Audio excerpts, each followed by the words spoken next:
Hello guys, எல்லாருக்கும் வணக்கம். நான் தான் உங்கள் தனுஷ். எங்கடா காலைல ரெடி ஆகிட்டோன்னா இவளுக்கு லாஸ்ட்டு ஸ்கேனு. ஒய்ஃப்க்கு வந்து லாஸ்ட்டு ஸ்கேன் இன்றைக்கி தான். ஸோ அதை போய் பார்க்கணும். பேபி எப்படி இருக்காங்க, அவங்களுக்கு எப்படி வெயிட்லாம் இருக்குது, ஸோ அதெல்லாம் பார்க்கணுன்னு சொன்னாங்க டாக்டரு. அதுக்காக நான் ரெடியாக சொன்னேன். ரெடி ஆகிட்டேன், நானும் ரெடி ஆகிட்டேன். எனக்கு பிளாக் தான் எப்பவுமே பிடிக்கும். ஸோ அதனால் நான் பிளாக் போட்டுட்டேன். லைஃப்பில் நிறைய கஷ்டம் வந்தாலுமே நம்ம ஒரு செகண்ட் சிரித்தா அந்த கஷ்டம்லாம் போயிடும் இல்லை. எதுக்காக தான் இது நான் சொல்கிறேன்னா, நான் நிறைய கஷ்டப்பட்டிருக்கேன். ஆனால் ஒரு செகண்ட் என் ஒய்ஃப் முகத்தை பார்க்கும்போது எனக்கு ரொம்ப சந்தோஷமாக தான் இருக்கும். அது ஏன்னு எனக்கு தெரியாது. ஆனால் ஒரு மாதிரி உள்ளுக்குள்ளேருந்து ஒரு மாதிரி இருக்குங்க. நான் வந்து இப்போ ஹாஸ்பிட்டல் வந்துட்டேங்க. பார்த்தீங்களா, ஹாஸ்பிட்டலு பழைய ஹாஸ்பிட்டலுமா இருக்குதா, நல்ல ஹாஸ்பிட்டல் தான். அவளுக்கு செக்கப் முடிஞ்சிச்சு.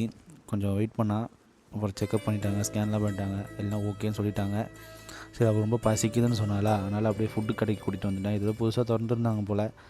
அங்கே வந்தேன். அங்கே வந்து கிளி பரோட்டாவோ ஏதோ சொன்னாங்கங்க, அது தெரிலங்க எனக்கு.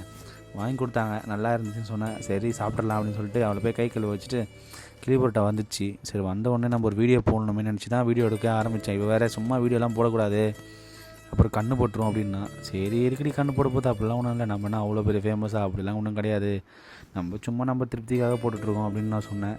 சரி ஓகே அப்படின்னு அவளும் சொன்னான். சரி அப்படின்னு சொல்லிட்டு கிளி பரோட்டா வந்துச்சு. அவன் பரோட்டா சாப்பிடக்கூடாது, என்னை பார்த்து டென்ஷனாக இருந்தேன். நான் இப்படி இருக்கும்போது என்னை ஆசை காட்டுற மாதிரி சாப்பிட்றேன்ட்டு.